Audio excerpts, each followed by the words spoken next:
হরে কৃষ্ণ। আজ 25শে মাঘ 1431 ও 8ই ফেব্রুয়ারি 2025, একাদশী ভৈমী বা ভীম বা জয়া একাদশী। এই ভীম একাদশীর দিনে আমি শ্রীমদ্ ভাগবতম পাঠ করছি। আজ আমি পাঠ করছি শ্রীমদ্ ভাগবতমের চতুর্থ স্কন্দ, প্রথম ভাগ, পঞ্চম অধ্যায়, দক্ষ যজ্ঞ নাশের শ্লোক 16 থেকে অন্তিম শ্লোক 26। অডিওর শুরুতে আমি আমার একটি ভুল প্রকাশ করছি যে আমি কিছু অডিওতে 2025-এর জায়গায় 2024 পাঠ করে ফেলেছি। আপনারা নিজ গুণে আমার এই ভুলকে ক্ষমার চোখে দেখবেন। ওটি 2024-এর বদলে 2025 হবে। হরে কৃষ্ণ। হরে কৃষ্ণ হরে কৃষ্ণ কৃষ্ণ কৃষ্ণ হরে হরে, হরে রাম রাম রাম হরে হরে। শ্লোক 16। অবাধন্ত মুনিন্নে একে পত্নী রতর জয়ন, অপরে জগৃহুর্দেবান প্রত্যাসন্নান পলায়িতান। অনুবাদ: কেউ কেউ পলায়নকারী মুনিদের পথ রোধ করেছিল, কেউ কেউ সেখানে সমবেত স্ত্রীদের তিরস্কার করেছিল এবং কেউ কেউ মণ্ডপ থেকে পলায়নকারী দেবতাদের বন্দী করেছিল। ইতি শ্লোক 16। শ্লোক 17। ভৃগুং ববন্দ মণিমান বীরভদ্র প্রজাপতিম, চণ্ডেশ পুষণং দেবং ভগং নন্দীশ্বরোগ্রহীত। অনুবাদ: শিবের এক অনুচর মণিমান ভৃগু মুনিকে বন্দী করেছিলেন এবং কৃষ্ণকায় অসুর বীরভদ্র প্রজাপতি দক্ষকে বন্দী করেছিলেন। চণ্ডেশ নামক শিবের আর একজন অনুচর পূষাকে বন্দী করেছিলেন এবং নন্দীশ্বর ভগ দেবতাকে বন্দী করেছিলেন। ইতি শ্লোক 17। শ্লোক 18। সর্ব এবর্তিজ দৃষ্টা সদস্যা সদীবৌকশ তৈরর্দমানা সুভৃশং গ্রাবভীর্নৈকো ধাদ্রবন।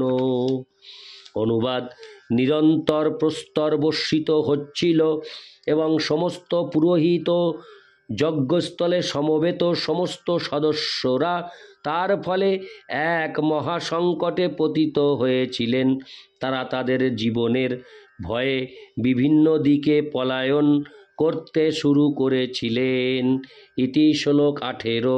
শ্লোক 19। জুরিত শ্রুবহস্তস্য সশ্রুনি ভগবান ভব, ভৃগোর্লুলুঞ্চে সদসি জোহশস্যমশ্রুদর্শয়ন। অনুবাদ: যিনি শ্রুবহস্তে যজ্ঞাগ্নিতে আহুতি নিবেদন করেছিলেন, বীরভদ্র সেই ভৃগু মুনির সশ্রুরাজি উৎপাটন করেছিলেন। ইতি শ্লোক 19। শ্লোক 20।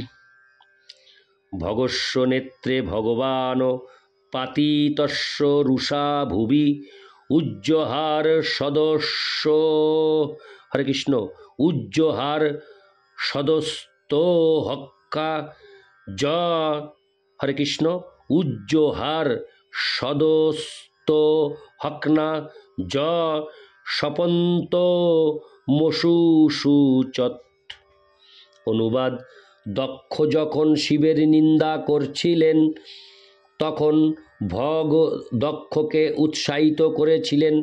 সেই কারণে বীরভদ্র ক্রোধ ভরে তাকে ভূমিতে নিক্ষেপ করে তার চক্ষুদ্বয় উৎপাটন করেছিলেন। ইতি শ্লোক 20। শ্লোক 21। পুষ্ণ পাত অদ্বয়ান হরে কৃষ্ণ পুষ্ণ হপ্পাতয়োদ্যন্তান কালিঙ্গস্য যথা বল সপ্পমানে গরিমণি যোহ হসদ্দর্শয়ন্দত।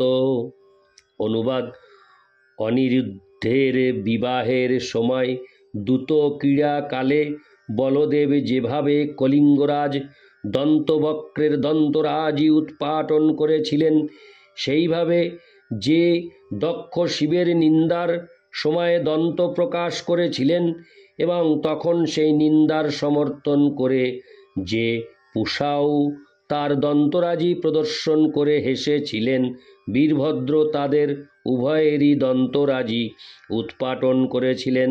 তাৎপর্য: এখানে শ্রীকৃষ্ণের পৌত্র অনিরুদ্ধের বিবাহের প্রসঙ্গ উল্লেখ করা হয়েছে। তিনি দন্তবক্রের কন্যাকে হরণ করেছিলেন এবং তার ফলে তাকে বন্দী করা হয়। সেই জন্য তাকে যখন দণ্ড দেওয়ার আয়োজন করা হচ্ছিল, তখন বলরামের নেতৃত্বে দ্বারকা থেকে সৈন্যরা এসে সেখানে উপস্থিত হয় এবং ক্ষত্রিয়দের মধ্যে যুদ্ধ হয়। এই প্রকার যুদ্ধ খুবই স্বাভাবিক ছিল, বিশেষ করে বিবাহ উৎসবের সময় যখন সকলেই প্রতিদ্বন্দ্বিতামূলক মনোভাব প্রদর্শন করতেন। সেই প্রতিদ্বন্দ্বিতার ফলে যুদ্ধ হতো এবং সেই যুদ্ধে অনেকে মারা যেত এবং অনেকে দুর্ভাগ্যের সম্মুখীন হতো। যুদ্ধের পর উভয় পক্ষের মধ্যে আপোষ মীমাংসা হতো এবং সব কিছুরই সমাধান হয়ে যেত। দক্ষ যজ্ঞও সেই রকম ঘটনার মতোই ছিল।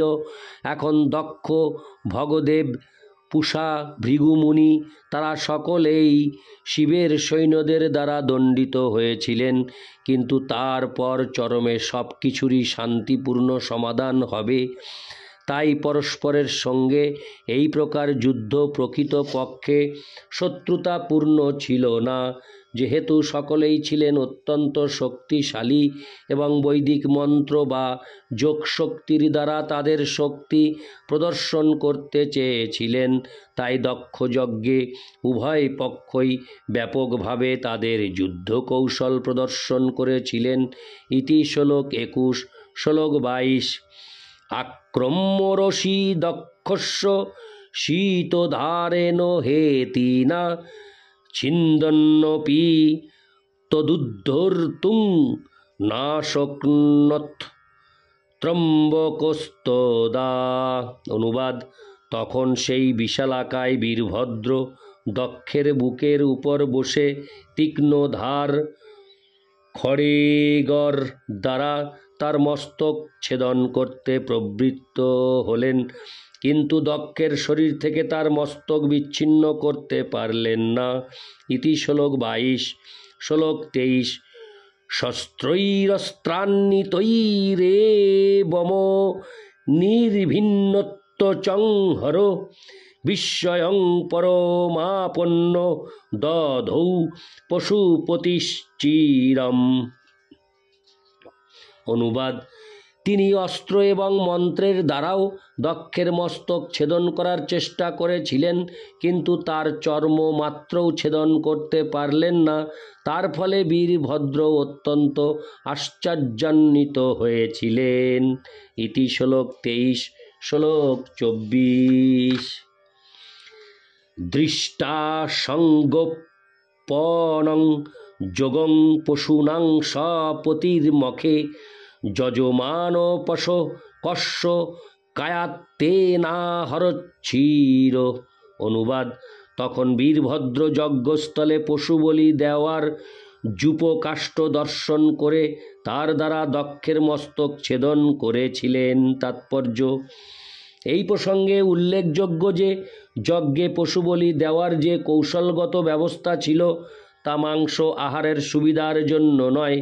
পশু বলির বিশেষ উদ্দেশ্য ছিল বৈদিক মন্ত্রের প্রভাবে উৎসর্গীকৃত পশুকে নবীন জীবন দান করা।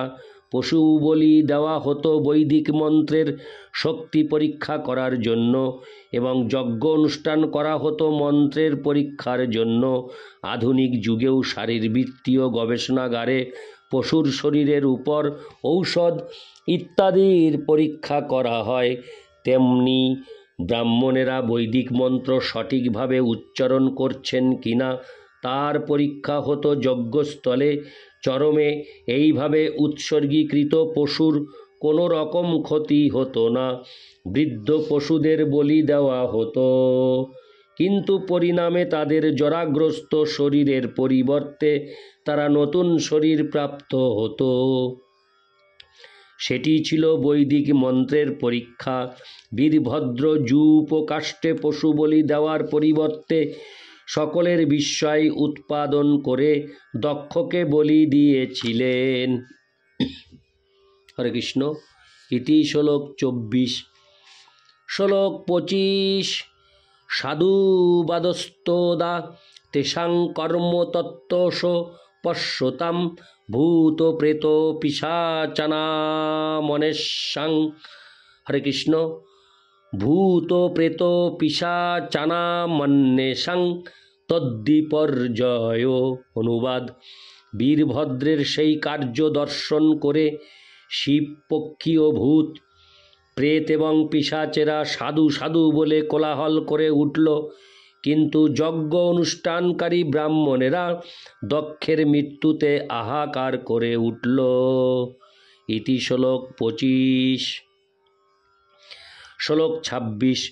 জুহা বৈতচ্ছিরস্তস্নিন্দক্ষীনাগ্না বোমর্ষিত তদ্দেবযোজনং দগ্ধা প্রাতিষ্ঠদ গুজ্জকালোয়ম। অনুবাদ: বীরভদ্র তখন মহাক্রোধে দক্ষের মস্তকটি নিয়ে দক্ষিণ দিকস্থ যজ্ঞাগ্নিতে তা আহুতির মতো নিক্ষেপ করেছিলেন। এইভাবে শিবের অনুচরেরা যজ্ঞের সমস্ত আয়োজন তছনছ করে তছনছ করে এবং সমস্ত যজ্ঞস্থলে আগুন জ্বালিয়ে তাদের প্রভুর ধাম কৈলাসের উদ্দেশ্যে প্রস্থান করেছিলেন। ইতি শ্লোক 26।